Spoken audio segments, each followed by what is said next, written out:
Welcome back to Rick and Nick's Excellent Adventure. And fortunately, Rick, we're time travelers. Even though the audience may feel like it's been a long time, it doesn't necessarily feel like it's been a long time to us because we can just go back and pretend this is occurring right after a week after we recorded the last episode. So it hasn't been a couple summer months. It's been almost no time. No, literally a couple hours. Yeah, more like that. Yeah, at most. Yeah. Definitely just a couple hours. Well, we're going to roll right in here. We got a ton of awesome content for everyone tonight. We're going to open up. Rick had the opportunity to present with some colleagues in down in Tennessee, right? We were. Yes, Nashville. Or was it Atlanta? Yeah. Nashville. Okay, that's right. No, Nashville. I'm sorry. Totally confused myself there. Since I couldn't go, I blocked it out entirely. But now we're going to hear the story of how that presentation went, Rick. And you wouldn't even tell me via text message, even though we can communicate with future technology. We still use text just because we're old. Yeah. But I don't know. I'm hearing this story for the first time, just like our listeners. So take it, Rick. Well, okay. So yeah, Nick, I mean, I did tell you that, hey, it went well. I mean, that's the short story. Things went well. So, but Nick, as you know, and as I'll inform our guests, we were presenting on the 40 developmental assets, which, if you've been listening into the podcast over the past year, you've gotten a lot of that. We've been walking our way through the developmental assets. And so this was a presentation that I was doing with Nancy Gillespie and Sydney DeGroat. Nancy's a high school counselor from Ohio, and Sydney DeGroat is a middle school counselor from just outside of Phoenix, Arizona. And Sydney couldn't be there in person again. And Nick, you couldn't be there this time, unfortunately. But Sydney recorded a few videos that we kind of put into the presentation itself. And so she was there kind of in that way. But Nancy and I were kind of heading things up down there. And in general, it went pretty good. But there's a little, remember the old radio show? And here's the rest of the story. there was a rest of the story. So it didn't go as smoothly as maybe most of my presentations have gone in the past, but I don't know that it was necessarily that evident to the participants, but it certainly was to me. So it kind of started out on Wednesday night. Probably ate something that didn't sit real well. Thursday, woke up not feeling well at all. Thursday's the day I had to drive to get to the presentation, basically, or to get to the conference. Is American Association of Christian Counselors, again, Nashville, Tennessee. And I didn't feel good at all on Thursday. It was a diverticulitis attack, full-blown attack. And Nick, you may know something about that. That hurts. That's excruciating pain. And so I am haphazardly kind of throwing my presentation materials in my bag and my clothes in my bag and make the way actually past Nashville. I just got there in the evening, about a 5-hour drive to get to the camper where Christy is, because she's doing a travel nursing assignment in Kentucky. But anyway, I spent the night with her and was to come the next morning. So I was in a lot of pain Thursday night, basically, or Thursday all day on the drive. But got through it, got there, and was able to get some sleep. Got up Friday. The presentation's Friday afternoon. So Friday morning, got to the conference, attended a few sessions, some really good content. I'd never been to this conference before, and I was really quite impressed. I really liked it. It's good stuff, great participants, and good speakers. So at any rate, I met up briefly with Nancy, and she was doing a poster presentation, and we just kind of, went through what we were going to do, and everything seemed good. I was calm. Everything's good. And we said, hey, let's meet in the room where we're doing the presentation right after the previous presentation. So at 3:30, that gives us a 45 minutes just to kind of run through it one more time, set everything out, make sure we're on the same page. So yeah, let's do that. So we meet up at 3:30. Room's still a little crowded from the previous session. So about 10, 15 minutes later, we're able to get in and start setting up into the room where we're doing the presentation.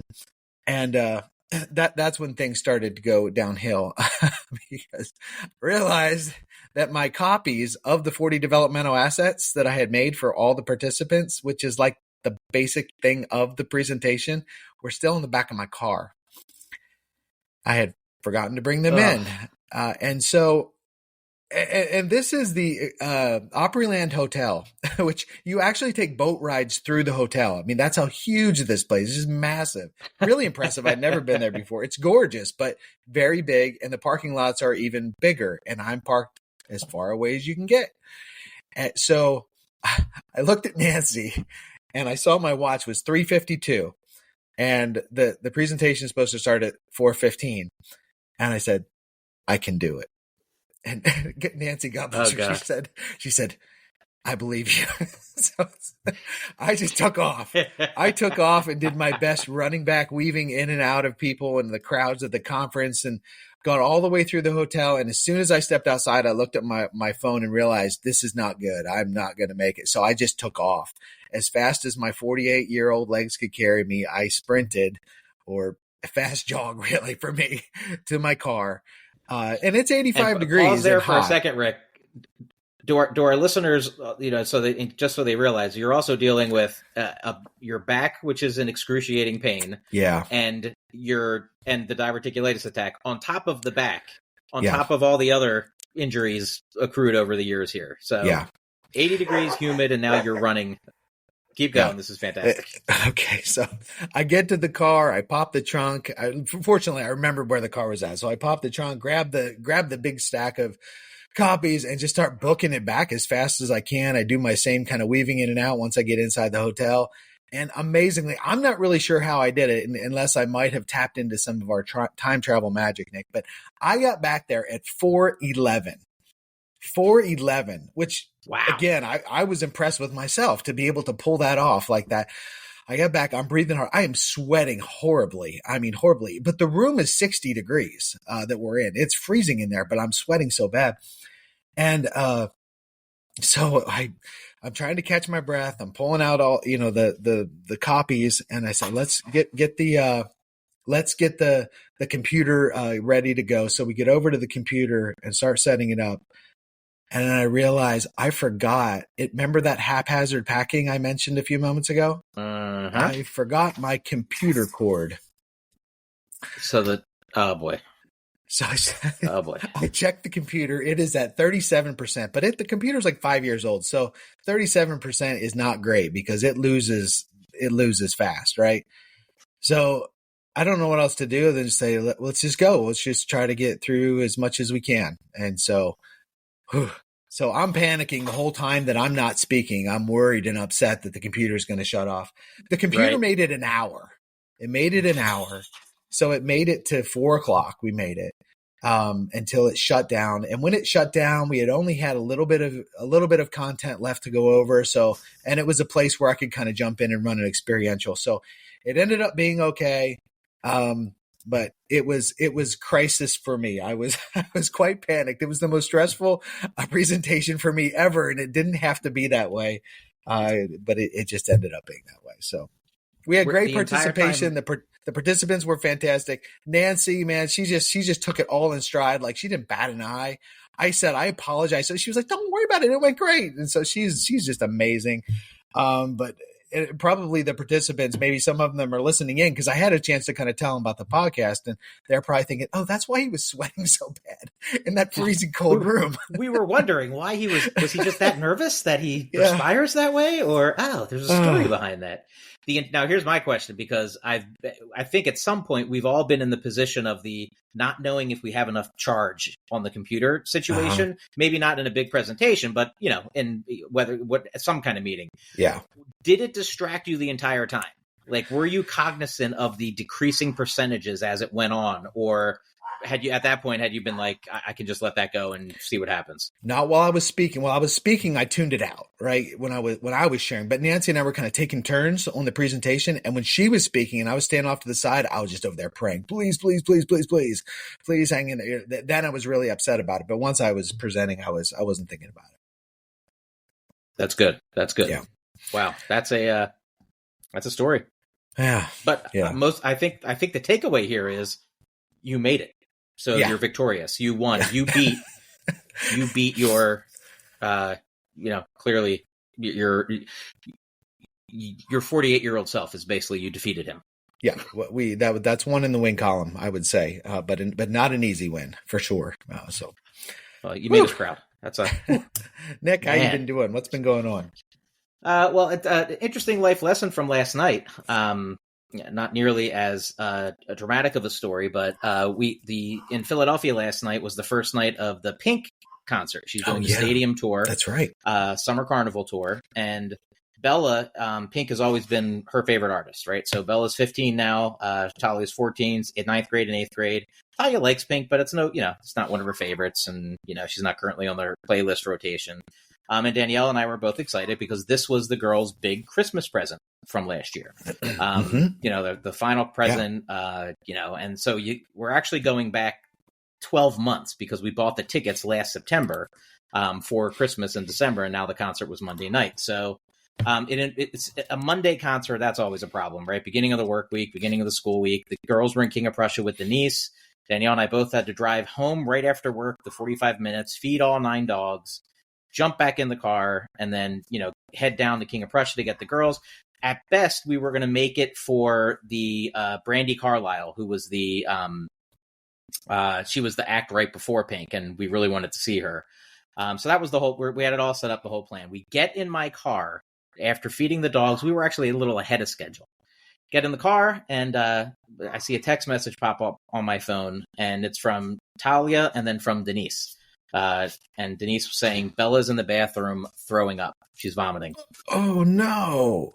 And Talia's communicating the same thing, saying she doesn't want to go without Bella.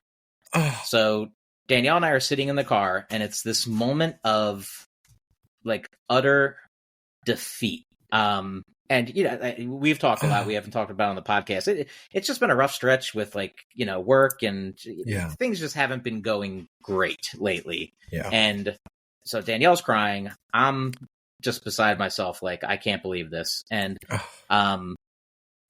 we're just sitting in the driveway, right? All of a sudden we're this year-long odyssey for something Bella was so excited about. Here we are. So Danielle immediately jumps on Ticketmaster to see if we can sell the tickets. But 3 hours before the show, well, 2 at this point, an hour and a half before the show starts, the price you can get is, you're not getting good prices at this point. People who wait for last minute like this are getting good deals essentially. And I don't even want to say the number out loud, what we paid for these tickets. You know what I mean? Cause it was, taking out a small mortgage on a house practically. So we're talking pennies on the dollar on the recoup here, but Danielle's upset and she still wants to go. And I'm I wanted to see Pink because of Bella was excited. Danielle was excited. It was going to be a family thing, but I'm socially, I don't like going to places where it's crowded. I'm socially anxious. I just wanted to bag the whole thing and avoid it, but I'm we can't do that. We got to go. So I take a stab in the dark and I text my brother and his wife, Jen. And I was any chance we can pick you up in the next 20 minutes and go see Pink in Center City at Citizens Bank Park. And to their credit, they were okay. So we go to the concert, and the joke on the way down was we're making pink lemonade out of lemons. So this was, the situation. But the lesson it taught me, and it was an amazing show. If she's coming to your area, any of our listeners, if you are a fan of Pink in any way whatsoever, the show was phenomenal. It was spectacular. Her acrobatics, the finale was probably the most amazing concert finale I've ever seen, with this aerial. She's suspended by skyline at the top of the baseball stadium, literally flying around the stadium to the upper levels. It was unbelievable. So you should see her. And Brandy Carlisle is fantastic. She's currently nominated for 9 Grammys. She's having a moment right now, and they were spectacular too. But then none of that was the actual lesson I learned. The lesson was, as I always thought I understood what it was like when I would know what it was like when my kids were old enough to be going off to college, and as they became teenagers and were ready to kind of do their own thing more and not need us as much, because I only see them half the time, and not even that during the school year. And then this situation was one of those where you thought you had control, and then you get smacked in the face and realize you really have no control over any of it. And there was the moment there where and Danielle said it, she's we have a choice right now. Our choice is to be miserable because something we were going to do with our kids, which is our that family, isn't happening, or we have to kind of like face the reality of what life's going to be like when the kids are gone and keep living, basically. You know what I mean? Yeah. And that was a choice we had to make. So it kind of made me realize the tighter you squeeze, obviously, sometimes the more quickly the sand slips through your hands, but also that, that time is coming. And yes, it's a mourning period, which you're going. I mean, you guys know, Kaylee's off to college, and this is her first year, and it's a brand new world. But the sun still comes up, and we still have to, we got to keep living, essentially. So that was my takeaway and my life lesson from the Pink concert last night. So there it is. Yeah, it sounds very CBT, right? It's all how you think about it. It's the perspective you want to take on it. So you have a choice about whether to be kind of depressed about the situation or to make the most of it and take advantage of the opportunity. And were Mike and Jen fans before, or? I mean, Jen, obviously they're both musicians. So, and knowing how good this stadium show is, it was appealing. Mike, not a Pink fan, but definitely a Brandy Carlisle fan. Oh, okay. Okay. Jen definitely likes Pink. And Pink's the kind of artist who every song starts and you're like, oh, I know that song. Oh, I know that song. So it was just fun. We just, we made the most out of a night that wasn't really supposed to even be a night. Yeah. So, well, that's great for you guys. Are the girls super disappointed? How's Bella doing? I mean, gosh. She's just so sick right now that she passed out in bed basically. Like she's just not, and she, obviously we know, like she is definitely really bummed. Like this was the one I'm sure artist she wanted to see upsetting. In person. So that's so bad for her. Gosh. Well, hopefully there'll be another time somewhere down the road. But gosh, that's upsetting. There's always time. Yeah. As we know, as time travelers. So I'm really excited. I had a chance to read the blog right before we went on the air. And there's so much to unpack here. We could do the blog and not even get to the assets just because it's so chock full of everything from parenting to teaching to coaching, all of it. So why don't you take it away and let's get to the blog. All right. So our blog for today is, I'm so proud of you. What a terrible thing to say. Regularly telling kids, I'm so proud of you, is one of the most simple, common, and unintentional mistakes that my counselors in training make. And they aren't alone. I've heard many, many well-intentioned parents, teachers, and coaches say the exact same thing over and over again in my 25 years working with kids. In fact, some of you reading or listening to this right now are probably thinking you've heard it or said it yourself half a dozen times as well. We've grown up hearing it said to ourselves and to others. It's presented as such a normal, heartwarming interaction in television and movies, isn't it? I'm so proud of you. For those of us in leadership, it's no wonder that we think it often, and if we aren't careful, say it almost just as much. So what's wrong with it again? Because it actually sounds pretty benign, if not good, doesn't it? Well, let me start by saying that there are plenty of worse things that people can and do say to kids, and it doesn't cause harm directly or even necessarily by saying it just once or twice. So if you slip up from time to time, don't worry, you aren't going to ruin someone's life. But there are some significant problems with it that we need to talk about. So here we go. When we tell people we're proud of them, it's usually in response to something they have done, an accomplishment, a decision, a performance, some type of positive action. And often our attempt is to reinforce, approve, or reward that action in a personally meaningful way. The intention is great. Person does something good, reward it so they continue doing good. What could go wrong? Maybe it'll be help if we consider an example. My son Toby has been doing Taekwondo for the past year. He is very passionate about it and has progressed through several belts in a very short amount of time. If and when I tell Toby that I am proud of him and how he has performed when he earns a new belt or wins a medal at a tournament, it might indeed reinforce his efforts and also convey to Toby that I care about his success. But is there a price tag on my attention and affection? I say it again. Is there a price tag on my attention and affection? Well, no, there's not, but might Toby perceive it that way? 9-year-old kids are susceptible, as are all of us actually, to thinking irrationally. It's entirely possible that Toby might start thinking that I love him and care about him because of his success doing karate and his decision to continue to do so. In fact, he might even worry that I would lose interest in him and his efforts if he didn't have that same success every time, or if he wanted to try something different next year instead of karate, like the gaming team at school. What else? The added pressure of making his dad proud could cause him significant performance anxiety the next time he steps on the mat. He might be worrying about letting me down as opposed to priming his mind to compete. Okay, what else could go wrong?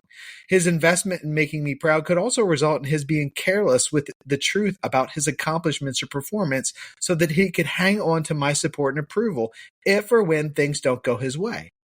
I can imagine him blaming the judges if he lost a sparring match, or even his coaches if he didn't secure an advanced belt following his next belt appraisal. Also, Toby's motivation might end up being connected more to end results than to health, growth, and improvement.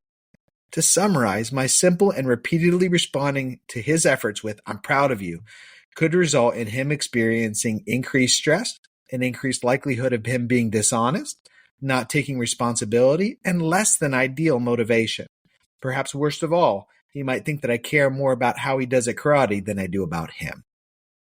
All those things would be so counterproductive for my son personally, academically, and someday vocationally. His generation will need to be emotionally secure, mentally flexible, self-motivated, embrace adversity, think and act with integrity in the workplace of tomorrow. And I confidently predict that people who possess those qualities will absolutely thrive, unfortunately, because I think they'll be somewhat rare. I want to give Toby and all my kids every shot at being ready to succeed on the mat, in the classroom, and someday in the world of work. But most importantly, I want Toby and all my kids to know that I care for them and about them, and my attention and affection isn't dependent upon their performance or even really their decisions. My love is unconditional. With unconditional love as a foundation, the sky is the limit for them and really for any of us in life. Am I proud of my kids? Oh, absolutely yes. Just please don't tell them I said so.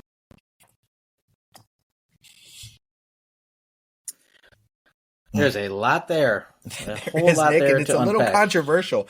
I've had some good discussions with students over the years about my perspective on this, but I feel strongly about it. Well, as you should, because the research backs up your thoughts and feelings here. And I think the best example of that is Carol Dweck's research and her book Mindset. Yeah. And several of the examples that were given in Mindset, really, honestly, because I read that book originally when it came out, which was at the same time my daughters were born, back in like 2008, 2009-ish. Mm-hmm. And I remember so distinctly reading the part of the book where Dweck talks about how when you tell your daughters or your son, for me, that was daughters. And the example she gave was, "You're so pretty," that's something that is surface level. It's material. There's not really anything of substance there. You know what I mean? Where then all of a sudden that becomes what's important to them. When you congratulate them or say you're proud of them based on grades or, specific pieces of achievement, then like you were saying in the blog, the achievement becomes more important than what goes into making that achievement happen. So cheating becomes more likely, and focusing on an end result that necessarily might not be the point of what they're doing there. Mm-hmm. And that really, really kind of like forms the foundation of where sometimes we go wrong, and it's unintentional. That's why I think it's controversial, Rick. It's not controversial because, people are rationally looking at your argument and saying, "Oh, that's not right." It's because they're looking at it as, "Oh my God, I think I'm doing something that's good and wholesome and healthy, and you're telling me I'm not." And that just emotionally is disturbing and upsetting. Yeah, that doesn't feel good at all. And they've been told it, before. And, it's so kind of, we're used to it. We're used to that kind of reinforcers. And it's hard to break that kind of habit or kind of consider that, there might be pieces of this that are not so good. Yeah. Right. And look, and like you said, do we slip up in the sense that it just comes out sometimes? Of course. You know what I mean? Like that happens, like, when sometimes that's the kid at school who you can't find anything nice to say. So you have to, "I like your shirt."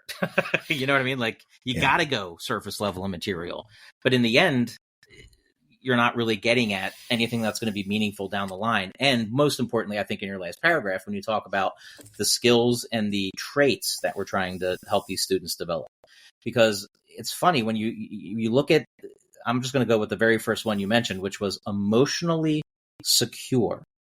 How many of us, even in our generation, can say we're emotionally secure? That is a difficult concept. And how much of it can we trace back to the way we were brought up, our experiences in school, people who cared about us, who wanted the best for us, but not necessarily, didn't necessarily have the research, the psychology, the statistics, the prior experiences, to do those things. So we had to kind of learn that on our own, and then we have to go back and correct and self-correct, and then try to, do better for the next generation, which, again, when we're not necessarily always that way, it becomes even harder to do. Yeah. Yeah. And Nick, so to the parent out there, the teacher out there thinking, I say this all the time, right? I'm not saying, there's never a time and place. It can feel good. It can reinforce. There are some positives there, but mix it up a little bit, right? Reinforce the efforts. Reinforce the identity of the kiddo you're working with. Don't just use it because it's easy and it just comes to your tongue quickly. Be a little more intentional, and I think it'll have some real benefits. And so, yeah, if you need to tell a kid you're proud of them from time to time, that's not going to cause considerable harm. It's just when we limit ourselves, I think, to that reinforcer, that it could become problematic, and or at least, if not problematic, at least doesn't take full advantage of what we can do and the impact and influence that we can have on kids. Well, I think, and you use the metaphor of Toby's belt promotions here. So you could take a specific belt promotion, and if you want to use Toby, I'm really proud of you. It's not because you got a brown belt or a yellow belt, because that particular kata that you had to learn for this belt promotion, you had to practice on your own without us helping you for 3 hours every night for a week. And you did that on your own. You demonstrated self-discipline and self-motivation. And what I'm proud of is the fact that you were able to do those things on your own. It has nothing to do with the fact that you earned the belt. It has to do with you put forth an effort and demonstrated, these specific things. Absolutely. And then the next belt promotion, like you said, you mix it up. You go and you focus on something different. And agreed. There's always a time and a place, but it's just being intentional. And I think that's if we all just stop and think a little bit, which was what Dweck advocates too, to a large degree, it can make a difference there a lot, which is, again, we're just trying to do a little bit better than the generation before us, right? Yeah. Yeah. Sure thing. That's, oof. All right, Nick. Hey, let's go ahead and switch gears. We've been talking already a little bit today about the 40 developmental assets, so let's get back to them. We've got a few more to get to here before we run through all 40. So we've got 2 of them to get to today. I think it's 31 and 32, if my numbering is correct. The first one is restraint, and that one is a young person believes that it's important not to be sexually active or to use alcohol or other drugs. And number 32, planning and decision making. A young person knows how to plan ahead and make choices. But back to if you thought the blog was controversial, number 31, people are definitely going to have some opinions on too, don't you think? Yeah, probably, Nick. Yeah. You want to go ahead? Go ahead. No, go ahead. There's so much, right, to number 31. We're talking about a few different behaviors, some of which could be considered controversial, but I think that probably there could be a consensus that we want kids to be patient for as long as possible when it comes to engaging in sexual relationships. I think there's pretty much a consensus, at least in the world of education and psychology, that's better for their overall health, mental, physical, sexual health. So, for me, some of that, as a parent, as a dad, some of that's been the approach that Christy and I have taken is starting early with our kids, talking about sex. And I think kind of priming them with, that's not just something you talk about with friends, but it's something that we talk about as a family. That's been the approach that Christy and I have taken. And there's some great resources out there. Stan and Brianna Jones have a series of books. You can buy them on Amazon. They're pretty cheap, and they're developmentally appropriate, right? So they're for specific ages of when you read these books. And so we've taken that approach. That it's more comfortable, I think, for both our kids and also for us to kind of read a book together and then talk about the book and kind of provide some of that sexual education to them early and home based. I believe in early sexual education. I do. And I know that's controversial, but I think it's important for kids because they're hitting puberty earlier and earlier than they ever have probably in the history of mankind, research is telling us that potentially over the past 30 years, we've seen the age of onset of puberty decrease by up to 2 years for females and up to 1 year for males over the course of the last 30 years. And of course, there's lots of theories of why that's happening, but we're really talking about if you're waiting until 5th grade, you've waited too long for most kids. So I believe in early sexual education. I think it's best when parents take the lead on that, but I think because so many parents don't, I think schools have to be involved in that to some extent. And again, I know that's a controversial piece, but it's important for kids to have good information so they can make good decisions. Resist peer pressure. I mean, that's part of this as well. Kind of internalized moral development. That's a piece to this, to kind of helping set kids up for success. We've talked before on the show about delayed gratification. That's a piece of this as well, right? Delaying gratification, waiting, and there's an emotional regulation piece to this as well, because desire is an emotion, and right. So being able to control that desire, control behaviors despite overwhelming feelings and flooding of hormones and emotions, right? That's a piece of this. So there's a lot of pieces that coming into kind of kids waiting for sexual relationships. And it's not easy in the world and culture we live in. Go ahead, Nick. I think one of the most important points you make is the fact that as a family, you decided to tackle that together. Whereas if we don't do that, right, and if we're reliant upon, let's say, school, you're not going to get a comprehensive critical analysis and critical thinking time where you're actually talking about what being patient and the delay of gratification can actually do for you across the long run, right? It's more of an objective study of the physical nature and outward consequences of, those alcohol, drugs, and sex, basically. If it's not school and if it's not parents, then guess what it is? It's social media and streaming television. Mm-hmm. And everyone, if you don't know, if you're living under a rock, those are not necessarily the avenues you want to be the first exposures and experience. Because once again, you're looking at a variety of different motivations that those channels, whatever you want to, for lack of a better term, social media channels, streaming channels, they have a specific goal in mind, and it's not necessarily what's in the best interest of your children. Yeah. Maybe it is. It's but most likely, chances are it's probably not.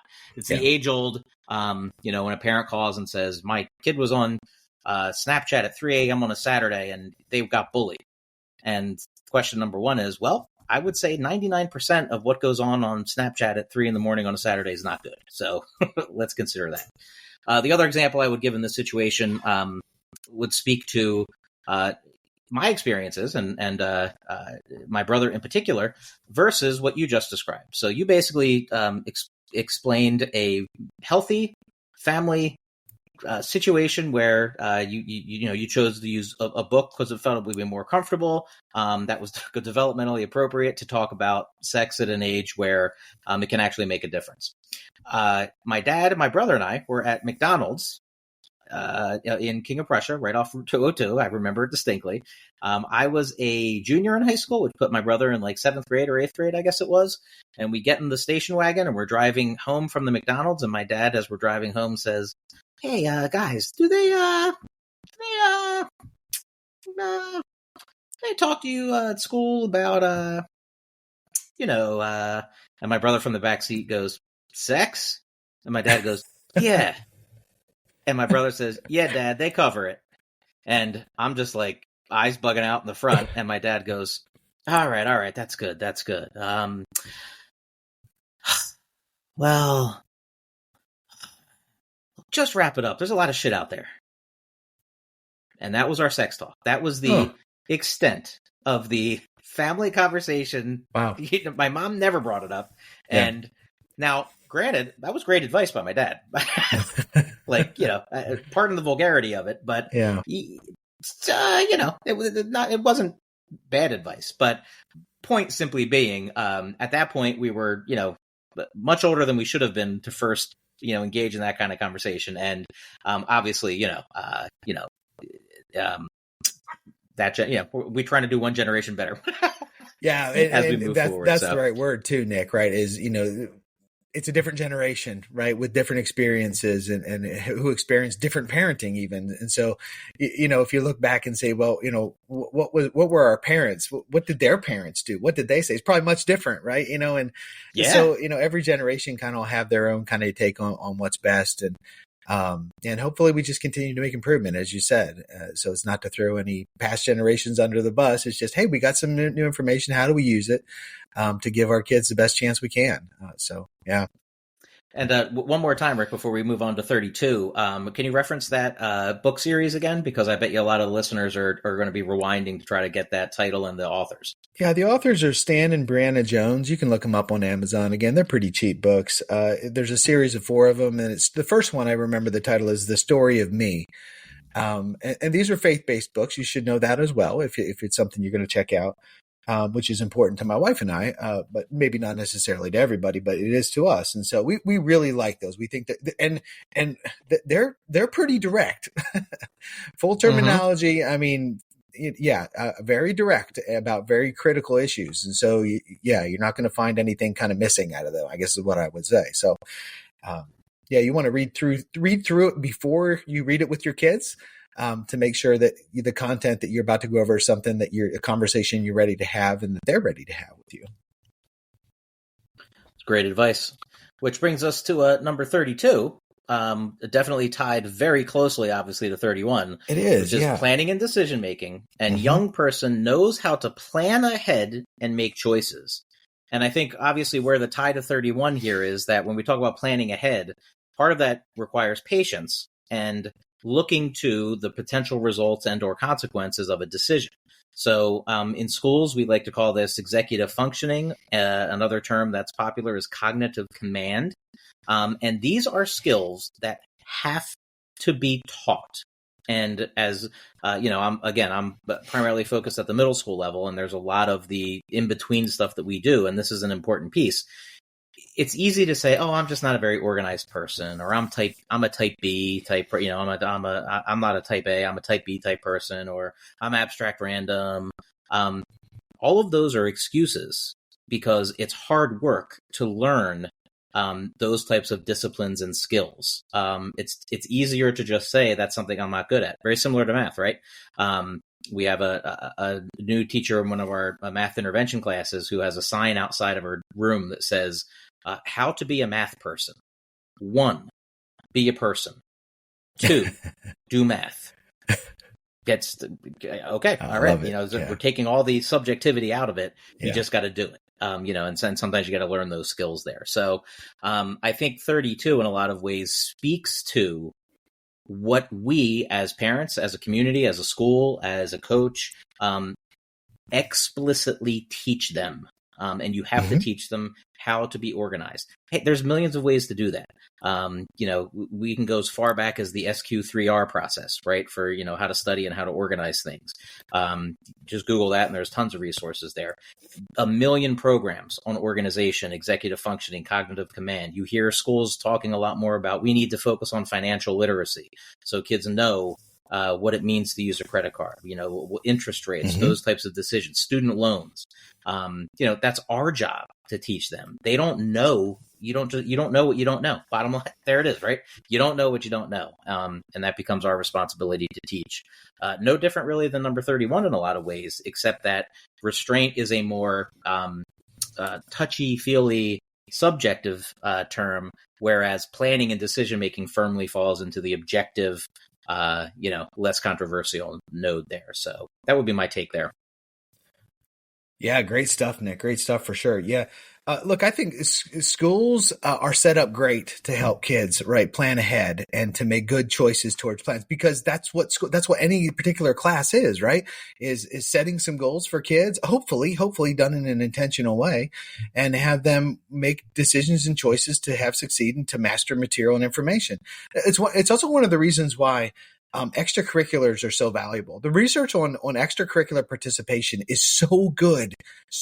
Academic soar, standardized testing scores soar, motivation soars, identity improves. Like, so much is wrapped into participation in extracurriculars. And it's one of the key benefits here is that kids, when they're involved, they're actively kind of setting goals, and they're making decisions, and they're working towards those goals more kind of long range, long term, which is so important for the adolescent brain, right? Which is very much immediate gratification. That's the way it's kind of wired. And so for kids to be put in situations in courses and in extracurricular activities, or maybe community programs where they have to plan ahead and work towards things long term, so valuable to do that. Toby just started playing the saxophone. Oh my gosh. Playing an instrument, right? I'm talking about he's got to practice every night because he's got goals to improve and be a good saxophone player. And, those, I'm not sure how else you replicate that, right? Other than kind of get involved and get your kiddos involved in extracurricular activities and provide them opportunities. And,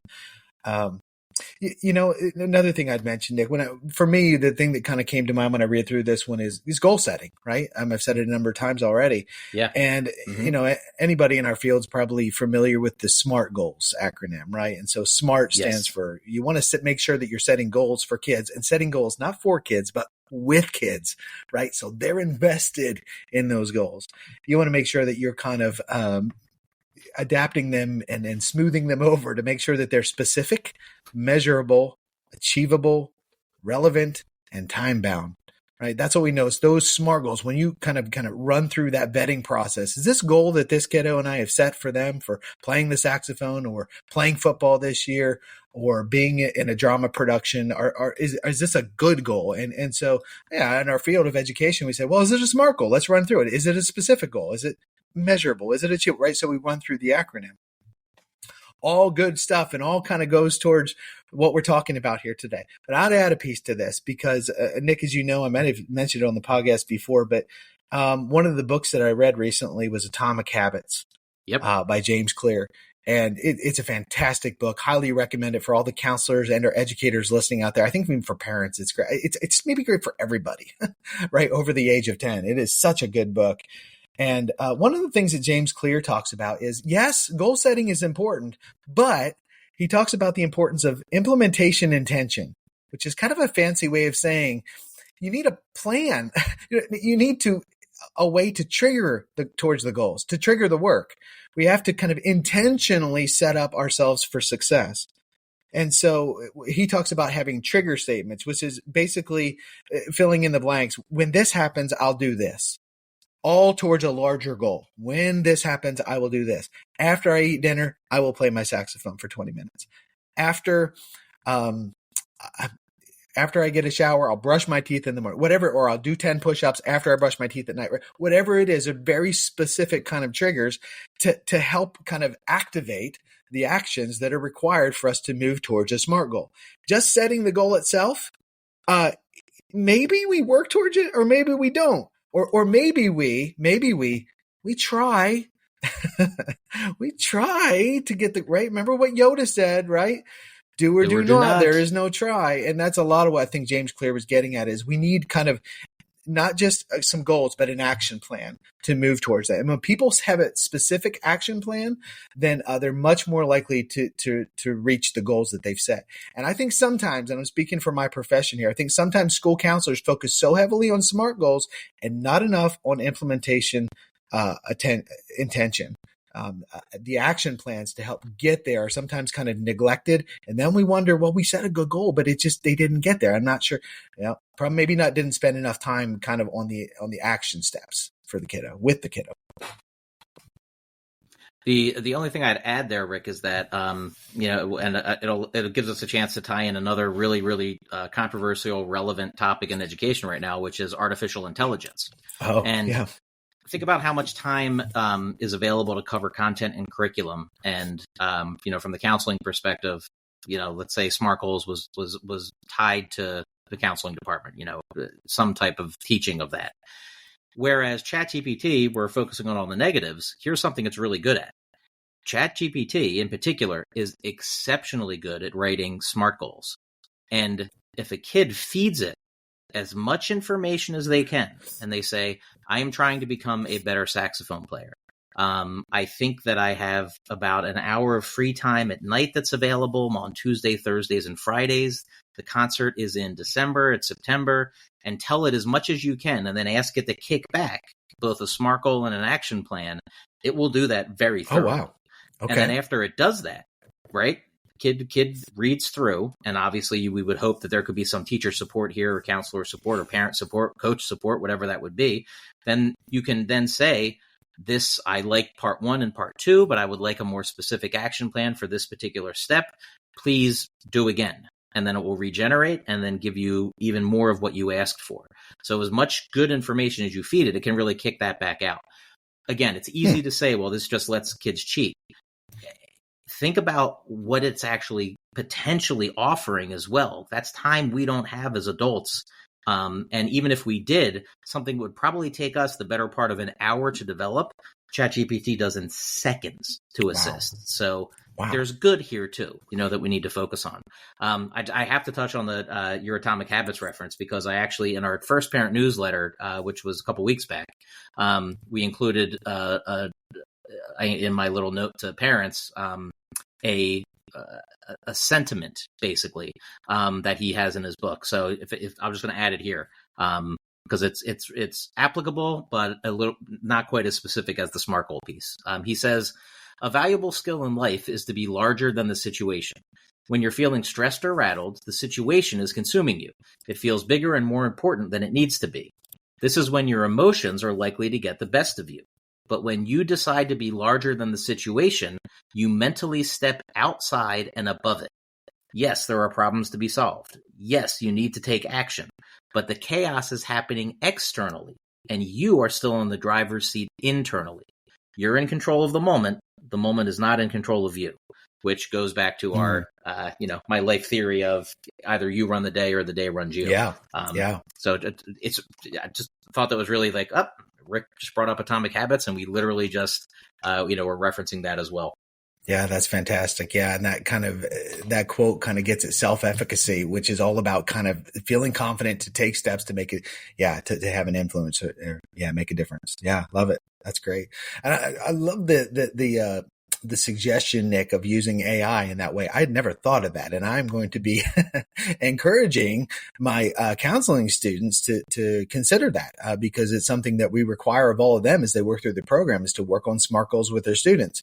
And, how cool is it if we could potentially not, instead of spending all our time fighting against AI, how can we use it, is what you're suggesting. I love that. Yes. Because it's not going away. It's not like we can get rid of it and ban it, because it's just going to be here. It's part of society now, whether we like it or not. So let's try to take it and use it for the good.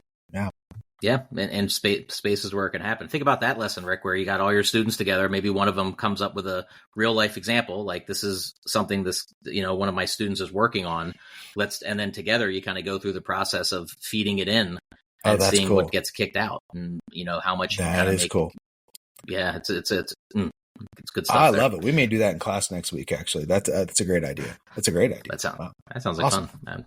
I would like to hear how that goes if you do that. Yeah. Well, that brings us to our favorite part of the show, Rick, which is every rose has its thorn. And it's been a while since we've recorded, but and we're just about past this phase. We're moving into fall movie time, but I believe the topic for this week is summer blockbuster movies. What a great topic. The concept of the summer blockbuster. Great topic for my favorite part of the show. Every rose has its thorn, and certainly summer blockbusters have both as well. Did you want to start it off, or you want me to go with my thoughts? I have some. Oh, good. You feel free to kick it off. Okay. Well, in general, I would say the roses, air conditioning, recliner seats at my UEC theater here in Cleveland, Tennessee, and a big bowl of popcorn. I mean, that's a summer movie of just something just kind of escape, the best kind of escapism you could get. For me, that is just the rose of a summer movie. But I'm going to be more specific because, and I'll talk about 2023, right? For summer movies, summer blockbusters. And so let me give you two that I absolutely loved. One is Indiana Jones and the Dial of Destiny. And I know that not everybody loved it. Rotten Tomatoes wasn't completely kind to it, but I thought it was fantastic. I loved it. I think it's the third best Indiana Jones movie. As you know, we ranked them months ago when we had Carl in with us, and I thought it was fantastic. I really, really, really enjoyed it. And the other one for me that I really enjoyed this past summer was the Guardians of the Galaxy 3. I thought that was funny and smart and just escapism, right? And that's what I love about a kind of a summer blockbuster. It doesn't make me think all that much. I just get to kind of go to a different place and just kind of relax. And those are my specific roses for this past summer. And my thorn is, I don't hope you don't think I'm cheating here, Nick, but my thorn is those are both bookends to those series. All right. Mm-hmm. So the way I understand it is they're not going to be making another Guardians of the Galaxy. And they're not going to make, Harrison's, what is he, 80? I mean, gosh. Yeah, they're he's hung up the whip, and so no more Indiana Jones, and so that's a little sad, and I guess my thorns for this past summer. It's interesting. We share similar thorns. I want to piggyback right off the thorn you gave there. My thorn with summer blockbuster movies, which tends to be a sequel problem for me, is that normally in the original or the first trilogy or the first two movies, you create a story and you create an ethos and a personality, and you can almost predict how the main character, your protagonist, is going to act. You know what I mean? But you can never control what life deals them. And I understand that when you write further stories, the more movies you make, you have to put them in difficult situations and make things hard. And but I find that escapism gets taken away a lot of times when they do things that just feel so wrong to the series in a lot of ways. Now, I'm going to use Dial of Destiny as a little bit of an example. Okay. I really enjoyed the story, and I think I thought action sequences were great. Like, so much of what Indiana Jones was in that movie. And the conceit at the end of what they do, the fact that it turns out not to be exactly what you thought it was, awesome. You know what I mean? Like, that, to me, that's we'll get to, that's a positive. But like, okay, and we're in spoiler territory, but if you haven't seen it by now, I'm sorry, it's like 4 months too late. Like, it's a spoiler alert coming. So he's split up from Marion again, and they spent a whole movie getting back together. So, Crystal Skull, that whole thing is building on their relationship from Raiders of the Lost Ark. Now they're together. They get married, right? And whether you like Shia LaBeouf or not, and his character, here we are in this final movie, Dial of Destiny, and he's dead, and him and Marion had split up, and I get it. I get it how it drives the story, and I get how it ties his story together at the end, and then you get the payoff at the very end. But I'm just like, it's too much. Like, did really, like, that had to happen? Same thing in all the Die Hard movies. Like, how many times has he been split up from his wife and his kids? And, like, John McClane never, that's not what we want from these kind of movies. It's like, could we have found another way to get to the story? And the story of aging, death is a big part of that. And loss is a big part of that, but does it, like, your son died? Come on. Like, that's a lot for a summer blockbuster. So that's my thorn, basically. Yeah, it makes sense. I'm thinking too, Nick, there's a problem with some of the Star Wars movies when they just bring everybody back to life, because then it's not as impactful when someone dies. We go, they'll bring them back. Right. It's like they keep on kind of, ruining the climax of it and the escapism as well. So, yeah, if you're thinking about the storyline while you're watching the movie, you're probably not escaping too much. If you're thinking that doesn't really make sense, then that's a bit problematic. Yeah. And I think that's what actually, so now we go to the positives, right? All the things you said are my roses. Oh my God. The escapism, the air conditioning, the movie theater popcorn, reclining seats. And the movie of the summer for that was Barbie, by far. We go to the theater like 3 weeks after it opened. It's still pretty crowded. Women of all ages wearing pink, bringing their Barbie dolls to the movie. Like, bringing their childhoods and everything that meant to them. And the movie was intelligent and I thought the acting from, in particular, why am I blanking? Who was Ken? Help me. Ryan Gosling? Ryan Is that- Gosling. I yeah. mean, oh, best character of the summer. Just how well he plays the character and stuff. So whether you agreed with the message and which they play with, throughout the whole movie, you didn't have to pay attention if you didn't want to. Like, you can just kind of take in the comedy and the story and eat your popcorn and look around the theater and see all the people having a good time with that situation there. What I wanted to be my rose for the summer, I wanted it to be The Flash. And unfortunately, The Flash was not that. I really liked the opening sequence because I thought the opening sequence to The Flash was exactly what an opening sequence to a blockbuster movie should be. It's like a standalone action sequence that could be completely separate. Could have been like a Pixar short, you know what I mean? Like a 10-minute, a standalone tiny little story there. And that would have been great. But the part I was waiting for was the giant look at the alternate realities where we get Christopher Reeve and Helen Slater as Superman and Supergirl. And that just, it fell a little flat. You know what I mean? It didn't have the impact I was hoping it would have as a movie theater moment on the big screen. Yeah. So that kind of, it was kind of, a lot of those types of movies this summer did seem to kind of disappoint. Like, it didn't hit the mark necessarily. Okay.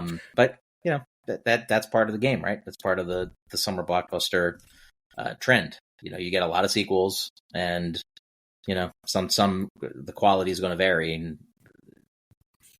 good or bad. Yeah, and those are two, Nick, that I'm looking forward to seeing. Both of them. I haven't watched either one yet. I know Flash is streaming now, and so I just told Toby last night we need to sit down and watch this together.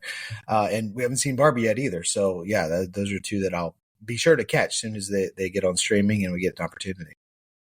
Yeah, you're going back in time just for a second on summer blockbuster movies. Back in the day, you had some that totally fell flat, right? Like Godzilla. Remember the Matthew Broderick Godzilla? 98, Yeah. Ooh, that didn't work. But then you have like Twister from the year before that did work. But you didn't necessarily expect it to be as good as it was. Or Independence Day, which might, in our generation, that's one of the biggest of all time. Like, that movie really hit. And they were unable to figure out a way to do a sequel that was, workable. Good. Well, you knew you were dead in the water. Like, they killed Will Smith. There it is again, right? That's the problem, right? Smith. Yeah, that Will dropped out of it. I mean, he was going to do it, and then he dropped out. I read all about that recently because it was so upset about the sequel that just didn't work. It just didn't work, and apparently the directors were really upset because their vision got completely destroyed by the studios. It was a big mess, but not having Will was the worst part of it for sure. Yeah. But I agree. When I remember walking out of the theater with Jurassic Park and another great example, and Independence Day and Men in Black, and it's just like, wow, this is summer movies, right? I mean, that's just the best part of the year. It's a great summer movie, great summer blockbuster. Absolutely. All right. Well, we got to get to the mailbag here. We got a couple big questions that came through. Do you want to kick us off with the first one? Yeah. Let me get to that. Candace from North Carolina writes in and asks, if you were not an educator, what would you be? That's an interesting question. We tackled the question a little while ago about kind of what we wanted to be when we were kids. I don't know if you remember that, Nick. We had that conversation, and this is similar, but also a little different. Right now, if you were not an educator, what kind of job would you have? I guess is the question. Yeah, I've joked in a very self-deprecating way over the past couple of years. Like, I'm pretty much I don't know. I have no other skill sets. I'm physically falling apart, so I can't be. It can't be a foreman. I can't go work construction. And I always kind of thought I would want to be a trash man or trash person because you're making people happy. It's great coming home to empty trash cans, and at the end of the day, your job's done. Like, you did it. Like, wow. You got some exercise. You're out, fresh air. I just don't physically think I could do it anymore. I can't just pick something. I would pick a millionaire. I want to be right. But from a realistic perspective, there's not really a whole lot else I'm qualified to do that could support my family. realistically. So I don't have a good answer to that. Okay. Fair. Yeah, I really don't. Like, I don't know what I would do. Sorry. No, Candace. that's fair. It's a great question, Candace. It's what maybe you just, it's a good one. I actually do have an answer, Nick, but you said you added on there. You can't think of something that would support your family. I don't know that mine would support my family, but it is a job that I would like to have if I was going to stop being an educator, or maybe when I retire or something like that. Would be a dolphin tour operator. Like a dolphin tour, like a boat, like a person kind of who takes people out to see a dolphin cruise, right? Mm-hmm. I'd be one of the people on the boat, and I want to be the guy who's making the really corny dolphin dad jokes, right? Yes. During the dolphin tour. That's what I want to do. And he's sharing some information about the bay and the harbors and all the history of the stuff. I think that would, but mostly just telling the dumb dad dolphin jokes. Dumb dad jokes. Yeah. Oh, well, if since you're answering in that fashion, I can very easily answer this question. Oh, okay. Since I don't have to worry about supporting my family or anything serious, I would choose to go to independent professional wrestling shows and WWE shows and all of the wrestling promotions, and then give my opinions on the show, like whether it would be a podcast or a written review. And if that would be. You can't make any money doing that, and it would cost you money to drive to those places and pay to go to the shows. But that would be super, super fun for sure. I can see you doing that. But Nick, what about if you were like a sports commentator for professional wrestling? I can see that just being that's an actual. Yeah, I mean that's an art. There is a the becoming good at commentating, whether you're doing play-by-play or color commentary, is a decades generational pursuit. So all the time professional wrestlers spend to become good at their art, the commentators are doing the same thing. And I've done commentary before. Oh, you have? Okay. All right. I didn't realize that. But not I think I'm, like you, I think I did really good at that, or did well. But there's so much more to it. You know what I mean? Like what you're doing, the ability to become a master of that just takes so long, which is why I'd rather just be a critic. Okay. Just so much easier. Gotcha. That makes sense. Good one. That's great. Well, thanks, Candace, for that question. That's a good question. Hey, we got another question here, Nick. Danny from Colorado asks, what books are you currently reading? I'll go first. I mean, I finished the James Clear Atomic Habits, so I'm not currently reading that. Although, okay, good. I've got that one on Audible, but I occasionally go back and listen to parts of it because it's just good for me professionally because of the work that I do. It sounds kind of silly, but I do that because I just like that one so much. But the book that I'm currently, and I say reading, but it's audibling. If I'm being completely honest, it's what I'm listening to while I'm at the gym, while I'm on the treadmill, is Jerry Seinfeld's Is This Anything? That's what I've been listening to, which is a fascinating book because it's mostly just his stand-up routines that he has compiled over, I don't know how many, 20, 30, 40 years of him doing stand-up. He basically reads all of his skits, all of his shows. I mean, that's basically what it is. There are a few pieces in there where he gives some additional stuff, but mostly it's just Jerry Seinfeld reading all his stuff, which is pretty cool. I'm just enjoying it. So that's what I'm listening to right now. Yeah, that's really cool. That's pretty awesome. Really, really cool. Mine are a little more boring because at the beginning of the school year, I'm usually more dialed in on, I like to say pedagogy. So our focus for the school year, in fact, we're working a 3-year plan. We're back to being heavily invested in Doug Lemauve's Teach Like a Champion, and he's at his 3rd edition of that book right now. So it's over 80 instructional strategies driven by research, practical application that work for learning. And we're focusing on 8 in particular strategies from now until about Christmas time, and then we're going to have another 8 strategies we're going to focus on pretty much for the rest of the school year.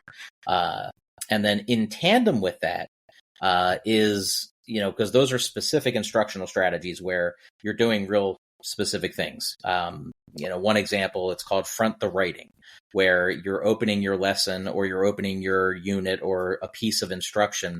And the first thing you do is you have the students write independently. And then you build onto that writing. And the whole idea behind that philosophy is simply that if you're going to have a discussion and you spent 5 minutes or so giving kids a chance to activate their brains a little bit and to put their ideas on paper, then that's going to be a richer discussion you have. That's going to be more fruitful. It's going to lead to more participation, more engagement, a lot of things like that. So that's just one example, variety of his strategies there. Another one is it's called drawing a quick blank on the name of the strategy, but essentially it's a check for understanding. And a lot of teachers do it, and I do it all the time. At least I used to. I'm trying to do better, where you'll explain something and then you'll say, okay, if you understand, thumbs up, and everybody puts their thumbs up, because no one wants to not put their thumbs up and say they didn't understand. So you're not really getting good data from that, right? So it's, in a sense, it's a waste of time. So it basically says replace that check for understanding and ask a question that will get you to really assess whether or not the students understand. And it gives a variety of ways to do that, to try to make the lesson better. Essentially. So that's kind of the idea behind what you're looking at with the Doug Lemov book. So that's LEMOV, Teach Like a Champion, it's called. Tons of video resources as well. You can watch teachers implementing the strategies. Awesome. So good. That's the 12,000 foot, you're on you're approaching ground level. Like that's, you're implementing that into the classrooms, right? It's boots on the ground. The 35,000 foot view, is, Fisher and Frey. And it's called Better Learning Through Structured Teaching. And this book is also on its third edition, and its focuses on the concept that everyone knows, which is the gradual release of responsibility. And that's the pyramid. It's the 4 stages of learning. Most people know it as focused instruction, which is I do it, the teacher does it. Then it's guided instruction, we do it. Then it's collaborative learning, you do it together. And then finally you get to the independent learning, which is when you do it alone. So the I do, we do, you do, right? But we leave out the we do it together quite a bit, that third step. And that's the frame of everything we're kind of doing and working there. So I would really, it's not a long read. It's a pretty short book, very easy to understand, good lot of examples and non-examples, which is really great. So if you're looking to just kind of like refocus yourself a little bit, I would highly recommend the Better Learning Through Structured Teaching. So that's, again, Doug Fisher and Nancy Frey, 2 of the best, to ever collate research and then, really apply it and then teach it back out there. Final book I'm reading, I'm still in the midst of it. It's an old one. Anyone I've mentioned it to, they were like, oh my God, that's like, you're back in the late 90s, early 2000s. Lee Strobel, The Case for Christ. Basically, he was an investigative journalist who, had a off and on, minor relationship with his religion and upbringing and stuff. But he's a hard hitting, journalist who really would, dig deep into topics and really get at it. And he said, you know what, I'm going to do that with religion. And it's chronicling his journey to find out whether or not, Jesus is the real deal. And as big as that's the big question, but he really gets into the experts that he interviews. It gets into like their belief system as well and why their belief system is what it is. So it's a much bigger story than just simply, it's not like an evangelical, or like really, he's not trying to convert anyone. He's basically asking the question and kind of like following along his path. So I'm really enjoying that one just because there's so much so much of that I had no idea, like how scholarly research has worked in the past and, how you validate what is considered a classical work and, all the things that go into that interpretation wise. So I'm enjoying that one. Yeah, it's been a while since I've read that one. But yeah, I remember really, really enjoying it for sure. That'd be a good revisit for me, actually. The other 2 I'm not familiar with, Nick, but they sound fantastic and something that our listeners probably ought to check out. Nick, I'm curious, with the Teach Like a Champion and the Better Learning books, is that something that you've kind of tasked your faculty to read with you, or are you reading it and then passing that information along, or something different? Or How does that work? Well, so I've been on board with those since the first edition. So we're going back, years and years. We've in Pennsylvania right now, especially at the middle level, the version of I'm thinking back, it's been a while since you've been in the Pennsylvania system. So remember AYP, adequate yearly progress, and all of that. It's been replaced by something that's like the school report card, and we're being held responsible for not only student achievement and subgroup, but also attendance now, and also career standards benchmarks and all those things. So, we are on the list for it's like targeted school improvement, basically, as are many middle schools throughout the Commonwealth. And we're at the point where we're past the pandemic to a large degree, and it's time we actually start really focusing again on our art, and our art is teaching. The whole student, but there's been so much focus on the whole student lately that we've kind of put a backseat on the academic piece. And now, like getting back hardcore into what is a good lesson, what is a good unit, what is good instruction, what are the best ways to maximize tempo, pacing, all of that. We changed our schedule this year to have more instructional minutes in the day every day. So we're really amping it up, and this is how we're doing it. So we're giving, professional development, essentially, for the staff, to the staff, through walkthroughs, observations, and all those things. And so they're actually getting the books to read with you while you kind of go through it together, or? Well, unfortunately, that's not currently in the budget. Okay. Yeah. I would have loved to buy 100, of each of the books. But we've been, using the specific strategies that we've chosen, and we've been basically, between the three principals and our instructional coach, creating presentations and Gotcha.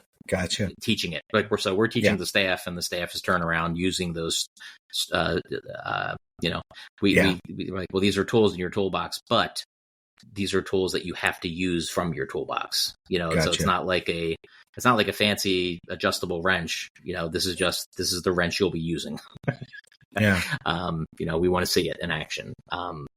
Because there, like, you were saying earlier, like there's, with the controversial topic of, the sex instruction and things like that. Well, there is solid research that shows, starting earlier and making sure they have a good understanding, and the, delayed gratification, those things all work. Fisher, Frey, Lemove, these work. There have been meta studies on all of these, all of this data collected for over 60 years. This is it.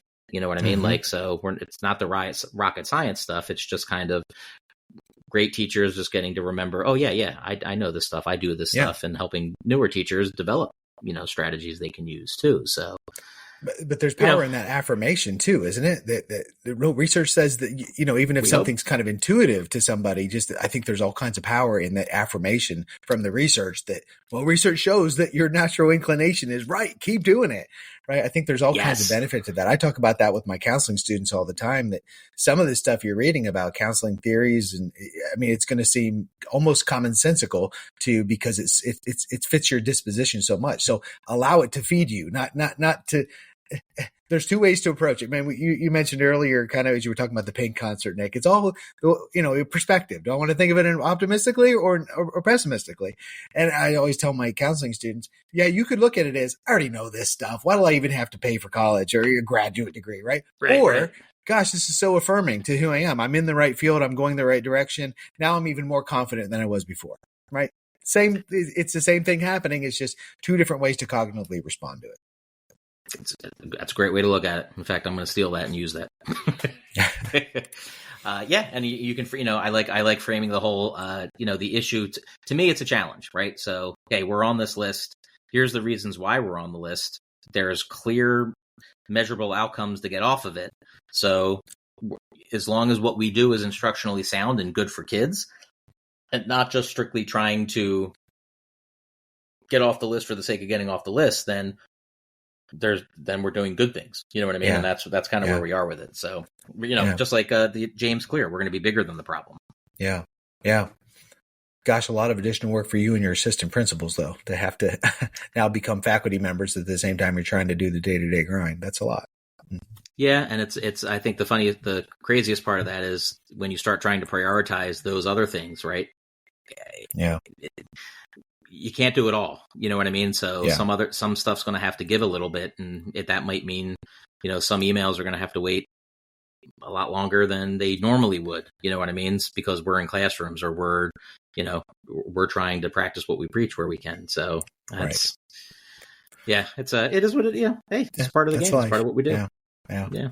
Well, hey, speaking of emails having to wait until they have to wait, hey, feel free, everybody, keep writing in. We know we're a little backlogged right now, but keep writing in your emails to EdVenture, EdVenture at gmail.com, and we will get to your questions as soon as we can. We appreciate you tuning in to this episode.